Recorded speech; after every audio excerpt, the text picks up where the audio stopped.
अंतर्गत ऊर्जानगर विवाह भवन में आयोजित all India small and medium journalist welfare association बैठक में विचार गोष्ठी में उपस्थित चलिए कि जो हमारे एसडीओ साहब महागमा केसरी सर, साथ में एसडीओ सर गोड्डा से आए, हमारे महागमा एसडीपीओ सर और आप सभी के ऑल इंडिया लेवल के जो सेक्रेटरी साहब हैं मिस्टर भाटिया साहब, और इस संथाल परगना प्रमंडल से सभी print media, electronic media, social media, सभी मीडिया बंधुओं का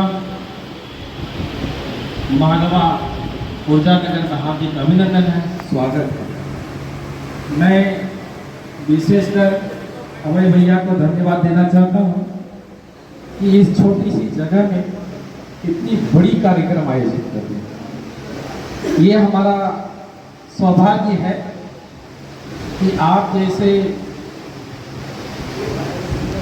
विद्वान प्रखंड लोग हमारे क्षेत्र में आया और इस क्षेत्र को आपने पुण्य किया।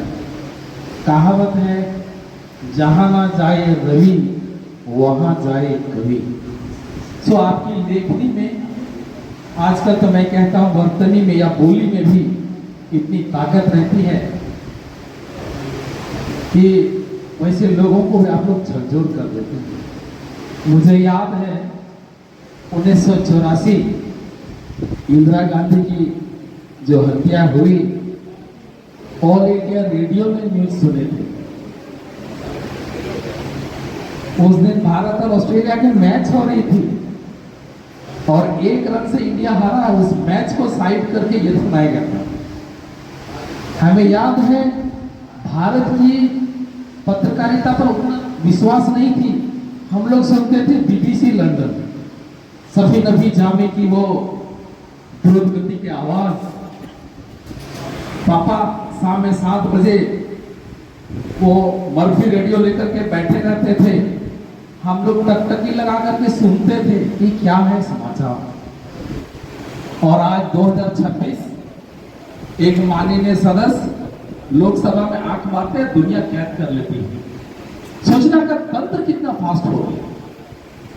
दोनों तरह के पत्रकार बंधु हैं, एक 1980 दशक वाले और 2026 के पत्रकार बंधु हैं।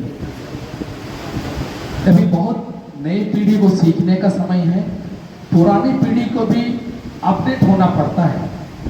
हमें याद है एम्बेसडर कार हिंदुस्तान की सबसे लग्जरियस कार थी, लेकिन वो अपडेट नहीं हुई तो मार्केट से विलुप्त हो गई।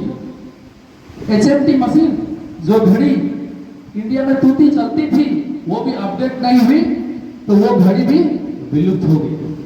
सो सभी समय का तकाजा है, हर क्षेत्र में अपडेट होना पड़ता है। हम कई बिंदुओं पर हम लोग प्रशासन को कोष देते हैं, पुलिस प्रशासनिक व्यवस्था को, नेता सर को भी बेबाकी रूप से बोला जाता है, लेकिन मैं देखता हूँ एक आम आदमी घर बैठे प्रधानमंत्री को अपशब्द कह सकता है क्योंकि उस पर कोई कार्रवाई नहीं हो सकती, लेकिन बगल में बैठा हुआ चौकीदार को नहीं बोल सकता क्योंकि वो जानता है जैसे उसके विरोध में बोले उसको हाजत में घुसा सकता है। ये मानसिकता है। राजनेता लोगों को तुरंत कटघरे में खड़ा किया जाता है। बंधुओं, मैं पत्रकार बंधु से आग्रह करूंगा, पक्ष और विपक्ष दोनों पक्ष को रखा जाए ताकि जो श्रोता है या जो पाठक है कुछ तो निष्कर्ष पर पहुंचे। एसडीओ साहब ने बारीकी से कही कि एक पक्षीय समाचार का संकलन नहीं होना चाहिए, क्योंकि आज की डेट में भी प्रभात खबर, हिंदुस्तान, दैनिक जागरण जो प्रिंट होगा उसको कोर्ट में पेश किया जाता है साक्ष्य के तौर पर और उसको लोग मानते हैं। कहीं ना कहीं सोशल मीडिया, प्रिंट मीडिया उससे कई दूरी है। कई लोगों की भाषा की शालीनता, जो अशिष्टता की सीमा वो भी लांघ रही है। सबसे आग्रह है, क्योंकि ये जो बोल रहे हैं कि पत्रकार बंधु को जान का खतरा है, मैं नहीं समझता खतरा है। आप लेखनी से बर्तनी से भी बहुत बातें शालीनता से रख सकते हैं। हम लोग अगर प्रेम से बोलेंगे माता जी एक गिलास पानी दीजिए तो मिल जाएगा, लेकिन आप उस बात को बोलेंगे मेरे पिताजी की पत्नी मुझे एक गिलास पानी दीजिए, तो शायद पानी तो नहीं मिलेगा लेकिन एक गाल में चाटा जरूर मिलेगा। तो यहाँ बहुत कुछ देने के लिए तो मेरे पास नहीं है। आप लोग मेरे यहाँ आए, आपने पवित्र किया, क्योंकि अवधि थे मैंने घोषणा की है। संजोग से एसडीओ साहब महागमा के चले गए, सीओ साहब से हमने रिक्वेस्ट की है कि वो जमीन उपलब्ध कराए, क्योंकि चुनाव के समय पे मैं हमेशा बोलते रहा कि अपने गोड्डा जिला में कहीं भी प्रेस क्लब नहीं है। मैं पत्रकार बंधु को देखता हूँ यत्र तत्र अपने अपने घर से समाचार का संप्रेषण करते हैं या लिखने का कार्य करते हैं। तो मैं आज इस सम्मेलन में ऐसे नगर पंचायत का अध्यक्ष होने के नाते एक प्रेस क्लब जो महागामा में बनेगी उसकी मैं विधिवत घोषणा करता हूँ, बशर्ते हमारे सीईओ साहब जमीन उपलब्ध कराए, क्योंकि इस संदर्भ में बातें हुई है। अपने यहाँ 3 ठो पब्लिक सेक्टर यूनिट है, चाहे वो एनटीपीसी कहलगांव हो, एनटीपीसी फरक्का हो, चाहे इस एरिया के सबसे बड़ी राजमहल गोल्ड माइंस हो। इन तीनों पीएसयूआई से बात हुई है और ये सहमति हुई है, और हमारे पास अन्य स्रोत भी है, ताकि वेल सोफिस्टिकेटेड माने एक आइडियल पत्रकार जो प्रेस क्लब होना चाहिए सभी चीज़ों से सुसज्जित, वो हम लोग जल्द ही पहल करेंगे।